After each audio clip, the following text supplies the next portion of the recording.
നന്ദിയാൽ നിറയുന്നു എന്നന്തരംഗം. മനമേ നടത്തിയ വിധങ്ങളെ ഓർത്ത് നന്ദിയാൽ നിറയുന്നു എന്നന്തരംഗം. മനമേ നടത്തിയ വിധങ്ങളെ ഓർത്ത് ഒന്നിനും കുറവില്ലാതെ നടത്തുന്ന ഇമ്മാനുവേലേ അങ്ങേക്കു നന്ദി. ഒന്നിനും കുറവില്ലാതെ നടത്തുന്ന ഇമ്മാനുവേലേ അങ്ങേക്കു നന്ദി.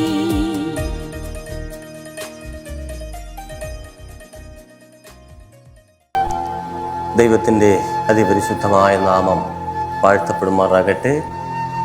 അനുഗ്രഹപൂർണമായ ഈ പ്രഭാതത്തിൽ ദൈവത്തിൻ്റെ മാറ്റമില്ലാത്ത വചനവുമായിട്ട് നമുക്ക് ഏവർക്കും ഒരുമിച്ചായിരിക്കാൻ കർത്താവ് നമ്മെ ഏവരെയും സഹായിച്ചതിനാൽ നന്ദി നിറഞ്ഞ ഹൃദയത്തോടെ സ്തുതിക്കുകയാണ്, സ്തോത്രം ചെയ്യുകയാണ്.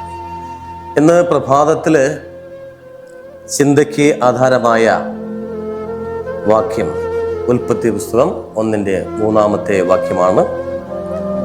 അവിടെ ഇങ്ങനെ വായിപ്പാൻ തക്കൊണ്ട് സാധിക്കുന്നു: വെളിച്ചം ഉണ്ടാകട്ടെ എന്ന് ദൈവം കൽപ്പിച്ചു, വെളിച്ചം ഉണ്ടായി. ചിന്തയ്ക്ക് ആധാരമായ വിഷയം: നിങ്ങളുടെ ദിവസം പ്രകാശപൂരിതമാക്കുക. ഉൽപ്പത്തി പുസ്തകം 1-ാം അധ്യായം അതിൻ്റെ 14 മുതലുള്ള ഭാഗം നമ്മൾ വായിക്കുമ്പോൾ, പകലും രാവും തമ്മിൽ വേർപിരിവാൻ ആകാശവിധാനത്തിൽ വെളിച്ചങ്ങൾ ഉണ്ടാകട്ടെ, അവ അടയാളങ്ങളായും കാലം, ദിവസം, സംവത്സരം എന്നിവ തിരിച്ചറിയുവാനായും ഉതകട്ടെ. ഭൂമിയെ പ്രകാശിപ്പിപ്പാൻ ആകാശവിധാനത്തിൽ അവ വെളിച്ചങ്ങളായിരിക്കട്ടെ എന്ന് ദൈവം കൽപ്പിച്ചു. അങ്ങനെ സംഭവിച്ചു. പകൽ വാഴേണ്ടതിന് വലിപ്പമേറിയ വെളിച്ചവും രാത്രി വാഴേണ്ടതിന് വലിപ്പം കുറഞ്ഞ വെളിച്ചവുമായി 2 വലിയ വെളിച്ചങ്ങളെ ദൈവം ഉണ്ടാക്കി. നക്ഷത്രങ്ങളെയും ഉണ്ടാക്കി.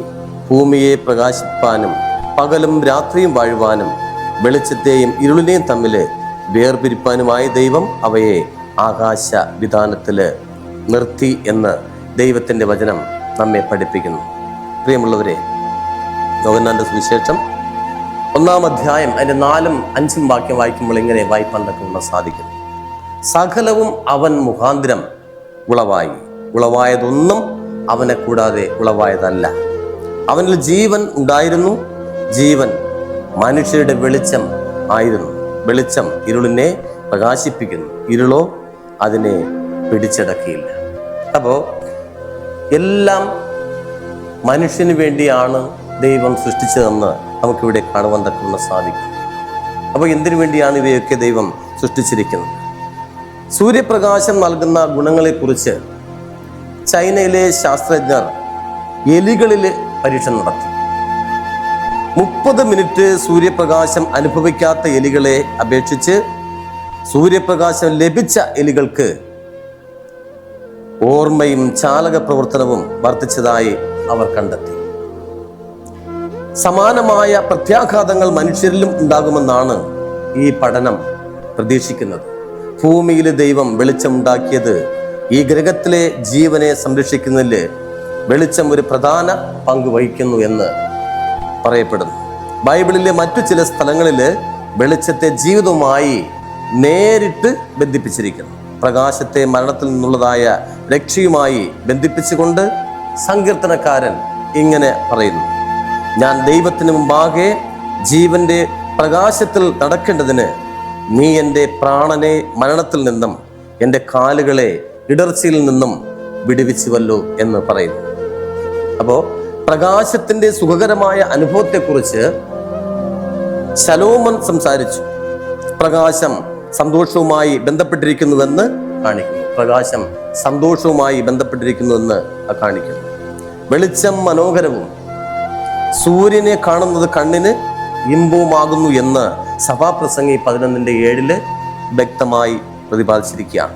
ലോകത്തിലെ ഒട്ടുമിക്ക ആളുകൾക്കും സൂര്യപ്രകാശവും അതിൻ്റെ ഗുണങ്ങളും ധാരാളമായി ലഭിക്കുന്നു. മിതമായ സമയം സൂര്യപ്രകാശത്തിൽ ചിലവഴിക്കുന്നതിലൂടെ ശരീരത്തിലും മാനസിക അവസ്ഥയിലും ആരോഗ്യമുള്ളവരായി മാറാൻ കഴിയുമെന്ന് ഇതിന് അർത്ഥമാക്കുന്നു. സൂര്യപ്രകാശത്തിന്റെ ആരോഗ്യ ഗുണങ്ങളെക്കുറിച്ച് ബൈബിൾ വ്യക്തമായി പറയുന്നില്ലെങ്കിലും ആരോഗ്യത്തിന് വെളിച്ചത്തിന് ചില സുപ്രധാന ഫലങ്ങൾ ആവശ്യമാണെന്ന സൂചന നൽകിക്കൊണ്ടിരിക്കുന്നു. പ്രകൃതിദത്തമായ ഇളം വെയിൽ കൊള്ളുന്നത് ആരോഗ്യത്തിന് ഗുണകരമാണ് എന്ന് ശാസ്ത്രീയ പഠനങ്ങൾ മുന്നോട്ട് വയ്ക്കുന്ന സൂചനകളെ ക്രിസ്ത്യാനികൾ സ്വീകരിച്ചിരിക്കണം. കാര്യം സൂര്യന്റെ ഗുണങ്ങളെക്കുറിച്ചുള്ളതായ ശാസ്ത്രീയമായ സ്ഥിരീകരണത്തിന്റെ ഫലമായി ക്രിസ്ത്യാനികൾക്ക് അവരുടെ ദൈവദത്തമായ ആരോഗ്യം സംരക്ഷിക്കുന്നതായ ഉത്തരവാദിത്വം അവർക്ക് ഉണ്ട്. തങ്ങളുടെ ആരോഗ്യം കാത്തു സൂക്ഷിക്കുന്നതിലൂടെ ക്രിസ്ത്യാനികൾക്ക് മറ്റുള്ളവർക്ക് അനുഗ്രഹപൂർണ്ണമാക്കുവാനും കഴിയും. സൂര്യപ്രകാശത്തില് സമയം ചിലവഴിക്കുന്നത് ഒരു ഉത്തരവാദിത്തമായി കരുതുന്നത് തമാശയായിട്ട് തോന്നാം എങ്കിലും ആരോഗ്യകരമായി ജീവിക്കുവാൻ വേണ്ടിയുള്ളതായ ഉത്തരവാദിത്വങ്ങൾ നിറവേറ്റുന്നത് ദൈവത്തിന്റെ കൽപ്പനകൾ നിർവഹിക്കുന്നതിൽ ക്രിസ്ത്യാനികൾ സന്തോഷവാന്മാരാണെന്ന് കാണിക്കുന്നു. ആയതിനാല് സൂര്യന്റെ വെളിച്ചം മനുഷ്യന് അത്യന്താപേക്ഷിതമായ കാര്യമാണ്. അത് ഒഴിവാക്കാൻ പറ്റുന്നതല്ല.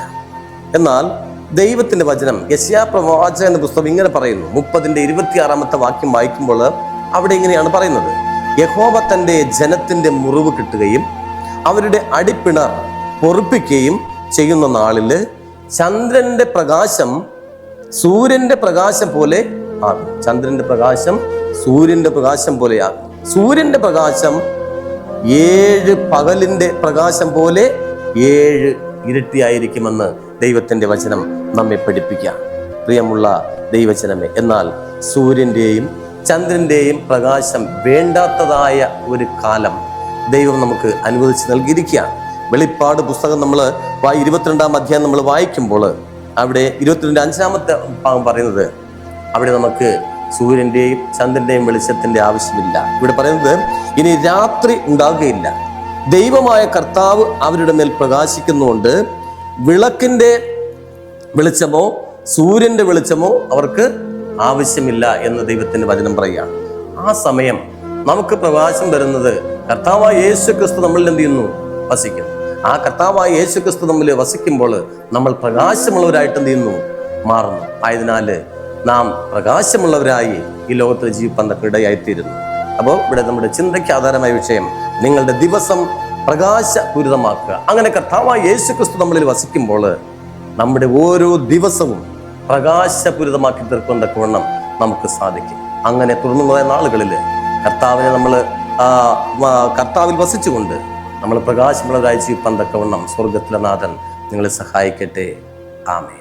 നമുക്ക് കണ്ണുകളടയ്ക്കാം, ഒരു നിമിഷം പ്രാർത്ഥിക്കാം.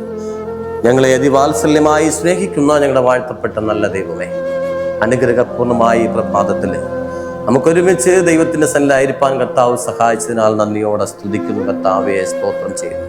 വചനം കേട്ടതായ എല്ലാ പ്രിയമുള്ളവരെയും സ്വർഗനാഥന്റെ കരങ്ങളിലേക്ക് സമർപ്പിച്ച് പ്രാർത്ഥിക്കുന്നു.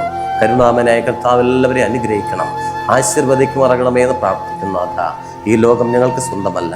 ഈ ലോകത്തിൽ നേടുന്നതൊന്നും ഈ ലോകത്തിൽ നിന്ന് കൊണ്ടുപോകുവാൻ തക്കവണ്ണം സാധ്യവുമല്ല. അതിനാൽ വ്യർത്ഥമായ കാര്യാദികൾ പ്രിയം വെച്ചുകൊണ്ട് ജീവിക്കേണ്ട വരുത്താതെ ദൈവത്തിൽ ആശ്രയം വെച്ച് ജീവിപ്പാൻ തക്കവണ്ണം നമ്മെ ഓരോരുത്തരെയും സഹായിച്ച് അനുഗ്രഹിക്കുമാറാകണമെന്ന് അടിയങ്ങൾക്കായി ജീവൻ വച്ച ക്രിസ്തയേശുവിൽ താഴ്മയോടെ യാചിക്കുമ്പോൾ കൃപയോടെ കേട്ടുത്തരം നൽകണം സ്വർഗത്തിലെ നല്ല ദൈവമേ. ആമേൻ.